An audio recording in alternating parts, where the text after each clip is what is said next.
Hélène Buzzetti, Michel David, Alec Castonguay, bonsoir. Bonsoir. Bonsoir. Le problème que nous avons, si je puis dire, c'est que M. Legault avait lui-même, et avec Alec, et avec ailleurs, et avec nous, peu importe, il avait télégraphié pas mal tout ça. Je pense qu'Alec, il vous a même dit projet de loi pour accélérer les grands projets. Il y a eu le C5, puis il y aura le Q. Entre nous, on appelle ça le Q5. Donc, donnez-moi une appréciation générale de ce que vous avez entendu aujourd'hui, Alec. Je vous donne le choix des sujets. Pas beaucoup de nouveautés, beaucoup de confirmations, pas beaucoup de nouveautés. Bon, un peu des petites touches à droite et à gauche là, sur la caisse de dépôt, par exemple, qu'on veut davantage impliquer dans l'économie du Québec. Mais effectivement, c'était beaucoup des confirmations de ce qu'il avait lui-même télégraphié dans ses précédentes entrevues ou ce qui avait fuité dans les médias. On s'en tient donc aux 4 mêmes priorités qu'il avait énoncées après le remaniement ministériel. Et je pense que c'est une stratégie qui est délibérée. Est-ce qu'elle sera payante? Je ne le sais pas. Mais François Legault a eu l'habitude d'être assez impatient dans le passé. Hein? La patience n'est pas sa grande qualité. Et donc, il avait l'impression que lorsqu'il disait quelque chose à un micro ou alors à l'Assemblée nationale, tout le Québec avait compris et qu'il pouvait passer à un autre sujet. C'est pas comme ça que ça fonctionne en politique. Ça prend du temps à faire pénétrer les orientations du gouvernement. Et donc, en s'en tenant à son message des 4 grandes priorités qu'on répète depuis maintenant, ça va faire presque 3 semaines qu'on répète voilà, ça. Allez hop. Il y a une cohérence et une clarté qui s'installe dans l'opinion publique. Et peut-être que d'avoir 3-4 nouveautés feu d'artifice aurait fait plaisir à des commentateurs comme nous, parce qu'on aime la nouveauté. Mais on aurait peut-être, du côté de l'opinion publique, sourcillé un peu plus. Alors, je suis pas certain que c'est une mauvaise chose qu'il s'en soit tenu à ses priorités plutôt que d'élaborer plein de nouveautés là, dans ce discours inaugural. Oui, il y a des théories, vous avez raison, en communication politique qui montrent qu'en bas de 3, 4 ou 5 fois, personne n'a compris, qu'il faut plusieurs fois avant de comprendre. On verra, comme vous dites, si ça marche ou pas. Michel David, on comprend l'essence du message qui est de tenter de rendre l'État plus efficace, plus rapide, miser sur l'économie, réduire la taille de l'État. Donc, il revient avec ses vieilles amours aussi, là, Michel. Oui. Bien, de façon générale, c'est un peu le même problème qu'avec le remaniement. M. Legault l'avait télégraphié depuis le mois de juin. Alors, tout le monde se disait « Hey, ça va être quelque chose de costaud ». Et quand c'est arrivé, bien, les gens disaient « Wouf, tout ça pour ça ».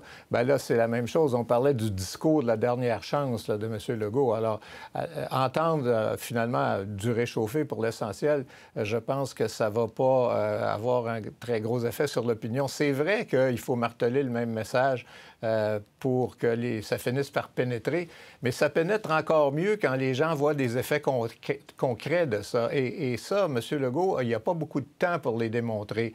Vous savez, là, faire le ménage dans la bureaucratie, bon, ça paraît bien, mais concrètement, qu'est-ce que ça va vouloir dire pour les citoyens? Accélérer les grands projets. Ces grands projets-là, de toute façon, on ne les verra pas avant la prochaine élection. Alors, il y a beaucoup de choses comme ça qui vont donner peut-être des effets à long terme, mais probablement trop tard pour remonter la cote de popularité du gouvernement. Et il y a, par contre, je pense, des oublis. Je comprends que M. Legault ne pouvait pas dire « depuis 3 semaines, là, j'ai encore changé de priorité », mais il y a des constantes qu'il ne faut jamais oublier. La crise du logement, l'itinérance, le panier d'épicerie. M. Legault n'a pas parlé du tout. Et dans la vie de tous les jours, c'est plutôt ça qui préoccupe la population. Il a dit « Je vais demander à mon ministre des Finances de soulager le portefeuille des Québécois ». Là. Ça peut peut-être un peu rejoindre... Ça va être au mois de mars, ça va commencer à être tard. Oui. Hélène, appréciation générale. Oui, bien, je suis d'accord avec mes 2 collègues qu'il n'y avait pas vraiment de nouveautés quant aux orientations qui étaient présentées aujourd'hui. Par contre, moi, j'ai vu un type de nouveauté et c'est peut-être la tentative d'apaisement. Après avoir quand même annoncé certains brassages à venir, j'ai senti un François Legault qui ressentait le besoin de rassurer les gens. Alors, il dit aux immigrants, il dit, c'est pas vous individuellement le problème, ce sont les volumes. Aux fonctionnaires qui donnent des services à la population, il dit, c'est pas vous individuellement qui rendez des services, c'est le problème, c'est le système qui est trop embourbé. Il dit aux syndicats, c'est utile dans une société, c'est pas vous le problème, ce sont vos règles de gouvernance qui sont pas les bonnes. Alors, je sentais qu'il voulait un peu se prémunir contre les confrontations à venir. Et donc, il a comme ça tenté de remettre en contexte ses intentions. Bon, on verra les détails parce que c'est intéressant ce discours qui émerge un peu partout aux États-Unis, un peu partout sur s'éloigner du risque zéro en gestion publique et de faire des projets avec moins de réglementation puis de moins de cahiers de charges. On verra s'il arrive à ses fins. Sur la laïcité, c'est là que là, on a l'impression qu'il a ouvert la machine. Je vous fais entendre un extrait de M. Legault qui dit qu'il faut renforcer la laïcité parce qu'il y a un assaut des islamistes radicaux. On écoute.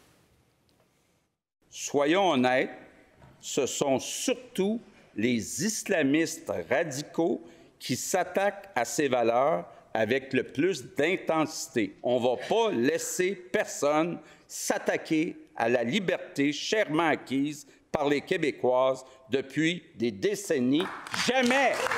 Donc, je vous annonce que le gouvernement va déposer un nouveau projet de loi pour renforcer la laïcité de l'État et va prendre tous les moyens possibles pour contrer les assauts contre nos valeurs communes. Qu'est-ce que vous comprenez de ça? Retour de table, Hélène. Bien, écoutez, je pense que monsieur, c'est sûr qu'il va loin en parlant des islamistes, du politique, etc., mais soyons honnêtes, je pense il lève un peu une certaine hypocrisie entourant toute cette question de la laïcité. Si ce n'était d'une certaine façon de pratiquer l'islam par certains musulmans, je ne pense pas que nous aurions ce débat-là. Quand il est question de symboles religieux à l'école, on s'entend que c'est principalement le voile musulman qui dérange. Quand on parle du visage caché, ce sont encore une fois certains musulmans dont on parle. Quand on parle des prières de rue, voire même les prières en milieu scolaire, encore une fois, ce ne sont pas les Juifs, ce ne sont pas les bouddhistes, ce sont les musulmans. Alors, je pense qu'il dit tout haut ce qui était compris tout bas, mais qui se disait peu. Mais en tout cas, mettons qu'il n'y est pas allé par quatre chemins. Mais est-ce que la réalité permet d'employer le verbe assaut, le mot assaut? Michel David, comment vous avez perçu cette sortie de M. Legault? Bien, M. Legault a voulu, évidemment, peser sur le crayon. Maintenant, c'est pas la première fois, mais là, il annonce une deuxième loi là, pour renforcer la loi de la laïcité. Mais dans la réalité des choses, par exemple, les prières de rue, il n'y a pas besoin de renforcer la loi. Il y a des règlements municipaux qui peuvent très bien encadrer ce genre de manifestation-là. Alors, il dramatise, un peu comme quand il parlait de la louisianisation il y a quelques années, là, mais maintenant, c'est l'assaut là, des islamistes contre la société québécoise. Parce qu'il comprend très bien que c'est un sujet clivant et qu'il peut en tirer des avantages. Mais très honnêtement, je pense qu'il pourrait régler une grande partie de ces problèmes-là avec la législation actuelle. Sauf qu'évidemment, ça aurait l'air du business as usual à ce moment-là. Mais eux croient, Alec, que c'est une rhétorique qui peut être payante parce que les partis d'opposition devront pas choisir leur camp, mais presque. Là. Est-ce qu'ils auront l'air plus tièdes face à des attaques, etc., là? Oui, beaucoup d'effets de toge dans cette sortie de François Legault, pas beaucoup de détails sur ce qu'on souhaite faire véritablement. Est-ce que c'est encore aussi payant que ça l'a déjà été? Moi, je pose la question ouvertement. Là. Je me demande si on n'a pas, à un moment donné, fouetté le cheval jusqu'à temps qu'il soit vraiment rendu très, très fatigué. Là. La surenchère entre le Parti québécois et la CAQ, je pense que les gens ont déjà pas mal fait leur lit là-dessus. Je comprends, là, la Coalition Avenir Québec, on saigne par deux bouts. Là. On saigne du côté du PQ, puis on saigne du côté du Parti conservateur du Québec, surtout dans la région de Québec. Donc, on parle de laïcité puis d'identité. Ça, c'est la frange péquiste qui nous a désertés. Puis on parle d'efficacité de l'État. Ça, c'est la frange adéquiste qui nous a désertés pour Éric Duhaime. Donc, je comprends pourquoi il le fait. Est-ce qu'il y a beaucoup de points à marquer?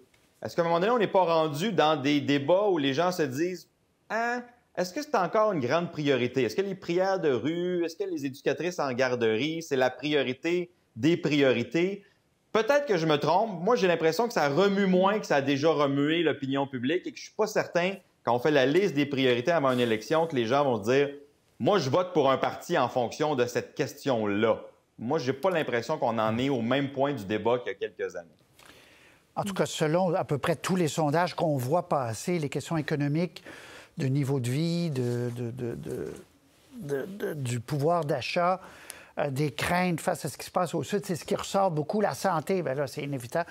OK. D'ailleurs, la santé répète qu'il va aller au bout avec les médecins. Ça aussi, on sent... Peut-être un petit mot là-dessus, Michel David. On sent que c'est une ligne qu'on a testée d'abord, puis qu'on voit que c'est populaire, de dire aux gens, nous, on ne va pas s'écraser devant les 2 syndicats de médecins. Là. Oui, et je pense que M. Legault ne s'écrasera pas non plus. Là. Je pense qu'il a fait son lit là-dessus. Et je pense qu'il a raison aussi de penser que l'opinion publique est derrière lui. Maintenant, il faut toujours bien que ça se règle, cette affaire-là. Là. Il va falloir trouver une façon que les étudiants puissent avoir leur cours.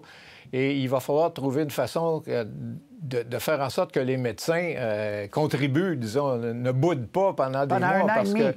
Pendant un an et demi, parce que là, s'ils boudent, là, les médecins, ils ne seront pas sur le bulletin de vote. Là. Si ça va mal dans le réseau de la santé, bien, c'est le gouvernement qui va payer.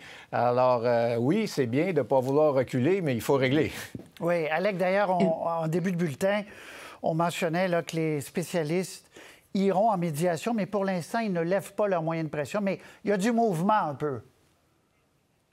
Oui, bien, je pense qu'on sent chez les fédérations de médecins qu'on doit aussi là, faire un pas vers le gouvernement. Là. Le gouvernement en a fait vers eux dans les dernières semaines en disant, bon, mais ce sera plus 25 % ça va être 15 % de votre rémunération liée à des objectifs de performance. Il y aura des clauses pour les médecins âgés, il y aura des clauses pour les régions. On peut s'arranger. Mais à un moment donné, les fédérations avaient l'air campées sur leur position, là, pas être capables de faire aucun compromis. La population regarde ça en se disant, oui, il faut que ça se règle, mais il faut que les deux côtés aient le goût de régler. Et donc, je pense que c'était la moindre des choses d'accepter la médiation puis essayer de voir au moins si dans les prochains jours, on peut faire débloquer quelque chose.